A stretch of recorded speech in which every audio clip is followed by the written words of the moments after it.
முட்டைகோஸ் அப்படின்றது உடல் எடையை எப்போவுமே ஆரோக்கியமான முறையில் பராமரிக்கிறதுக்கு ரொம்ப ரொம்ப முக்கியமான ஒரு காய்கறின்னு சொல்லலாம். உடல் பருமனாக இருந்து உடல் எடையை குறைக்கிறதுக்கு டயட் ஃபாலோ பண்ணுறீங்க அப்படின்னா கண்டிப்பாக இந்த முட்டைகோஸை உங்கள் அன்றாட உணவில் கட்டாயம் சேர்க்க வேண்டிய முக்கியமான ஒரு காய்.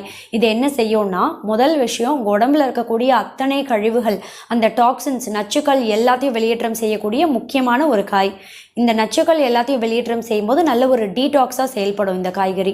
அதோட மட்டும் கிடையாது, ரெண்டாவது விஷயம் என்னென்னா, உங்கள் உடம்புல கெட்ட கொழுப்பு எல்லாத்தையும் வெளியேற்றம் செய்யும். எல்டிஎல் அப்படின்னு சொல்லக்கூடிய ஒரு கெட்ட கொழுப்போட அளவு எப்போவுமே அதிகமாகாமல் பார்த்துக்கும். உங்கள் உடலுக்கு தேவையான நல்ல கொழுப்போட அளவை எப்போவுமே பராமரிக்கும். இதனால் உடல் எடை பார்த்திங்கன்னா ஆரோக்கியமான முறையில் சீக்கிரமே குறையிறதுக்கு ரொம்ப ரொம்ப உதவியாக இருக்கும். மூணாவது முக்கியமான விஷயம், நார் சத்து அதிகமுள்ள ஒரு காய்கறி. நார் சத்து அப்படின்ற ஊட்டச்சத்து உடல் எடையை குறைக்கணும்னு நினைக்கிறவங்களுக்கு கட்டாயம் சாப்பிட வேண்டிய முக்கியமான ஊட்டச்சத்து. ஏன்னா இந்த நார் சத்து அதிகமுள்ள